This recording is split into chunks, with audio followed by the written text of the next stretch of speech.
All right, Tigers, here we go. Equilibrium, calculating equilibrium price and quantity with regard to some of these shifts in supply and demand. Okay? All right, so look, here we go. Some of you guys are thinking way too hard at this time, right? So Lucy is willing to pay $900 for a laptop. That's right here. Billy's willing to pay $750. Taylor is willing to pay $625. Caitlin is willing to pay $500. That's our equilibrium question here. And Frankie's willing to pay $450. That comes all the way out there, right? Okay.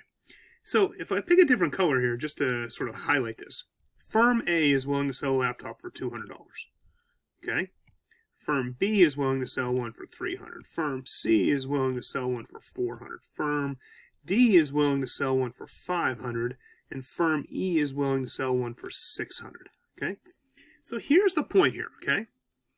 Everybody is willing to pay a lot of money, and where it crosses over here is right here and right here. So the equilibrium price, okay, the price at equilibrium, okay,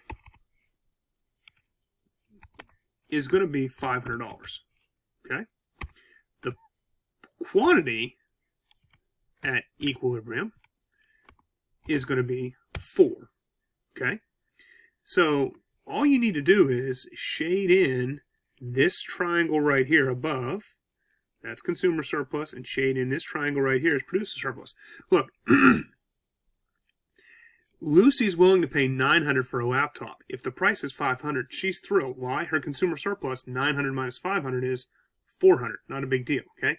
Frankie's willing to pay $450. The price is $500. Guess what? Frankie's not getting a laptop, okay? Firm E can make a laptop and sell it for $600. Guess what? They're not making any money. So what you need to do is you need to figure out where those things are and shade them in properly to get to that point.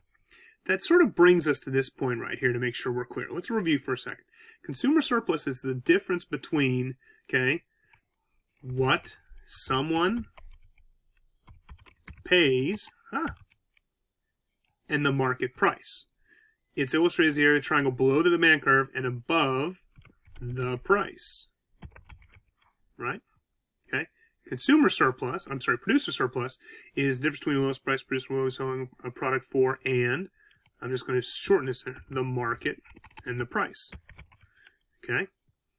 Okay? It's illustrated triangle of the area of the triangle above the supply curve. Okay? And below the equilibrium price. So here's consumer surplus, it's a triangle. Here's producer surplus, it's a triangle, right? So what you have is consumer surplus plus producer surplus gives us total welfare. You might see it as total surplus, the amount and benefit of society at that time. Okay? There's no inefficiency. What's that mean? If there's no inefficiency, there's no dead weight loss. There's no rightward-facing triangle of death. Okay? All right. So where does this get us to? Okay? We need to move the supply curve. Okay? So where's my little arrow guy? Here's my little arrow guy, right? The supply curve, the demand curve is moving out. Okay? It's moving out. Right? It's going from here to here. When that happens, guys, demand goes up, price goes up, quantity goes up. Right there. So anytime there's an increase in demand, all the arrows go the exact same way. That should be easy. Anytime there's a decrease in demand, it's going to move in, right? What happens to price? Price goes down, quantity goes down. Okay? Price goes up, quantity goes up, okay? And you can see I have it all graphically laid out here at this point. So, for instance, guys, if the president came out and says, I'm going to cut taxes, right? Meaning I'm going to cut income taxes, right? Right? That's going to move the demand curve out, okay? If he says, I'm going to raise income taxes, that's going to move the demand curve in. Okay, so what happens to price and quantity? Price and quantity, demand down, price and quantity down. Demand up, price and quantity up, right? Okay. It gets a little funkier with supply, but not a big deal. Okay, so here we go. Okay, an increase in supply. So some new form of technology, right?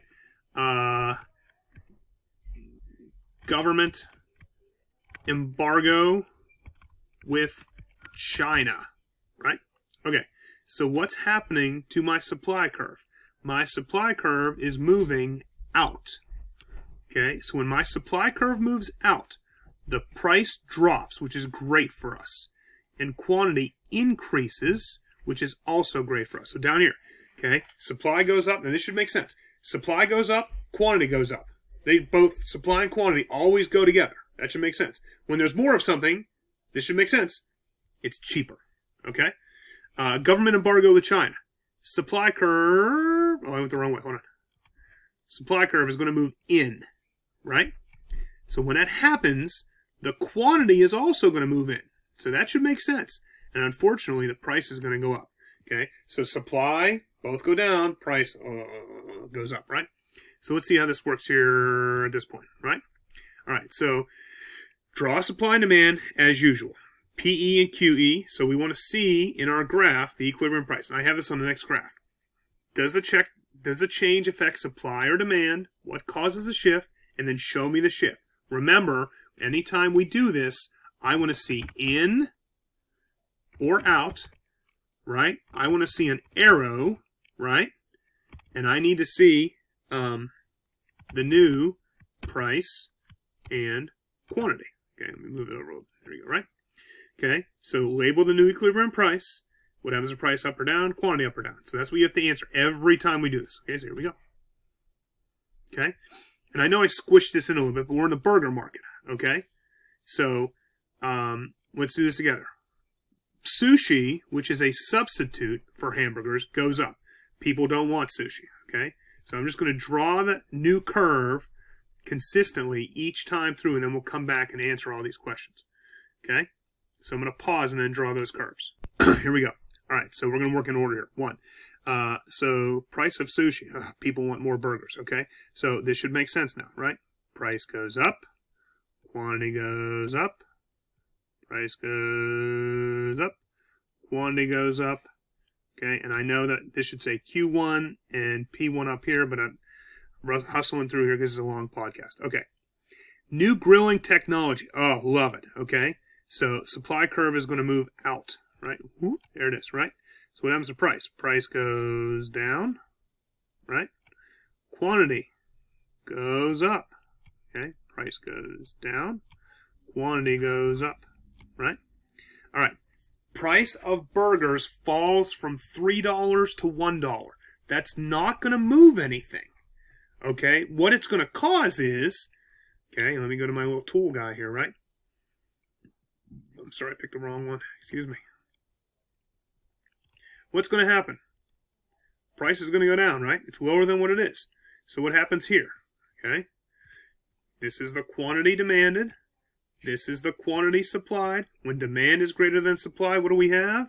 We have a shortage, right? Okay. Price is going to drop.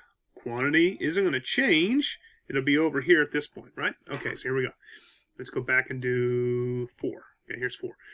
Price for ground beef triples. That's a supply shifter, right? Cost of production, resource cost, right? Oh, not good. So the price of those is going to go up. The quantity is going to go in. And we said the supply curve is going to move in, right? So there we go, right? So what's going to happen to price? Price is going to go up. Quantity of burgers. Oh, no, it's going to go down. Not good. Human fingers. Ew. Demand curve. In. Right? Anybody want burgers? Don't think so, right? Price. Down. Quantity. Down. Price. Down. Quantity. Down. Okay? Government required burger makers be paid $10 an hour. Okay, here's a simple solution. You want us to pay $10? That's fine. We'll get robots to do it. Supply is going to move into burgers. Okay? Which means the price is going to go like this. And the quantity is going to go like this. So price is going to go up. Quantity is going to go down. That's where we are right now. Okay, let's do one more here. We'll be done. Okay.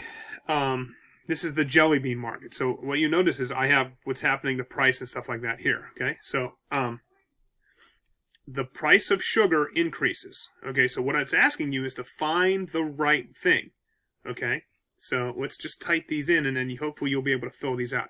If the price of sugar goes up, the supply curve is going to move in. Okay, so that's letter B. Okay, the price of bubble gum, a close substitute for jelly beans, substitute demand curve, right, increases. So I don't want, if price of bubble gum goes up, I want jelly beans. C. Oops, sorry. Right there. A machine is invented. A machine, new technology. That's going to move the supply curve out. A.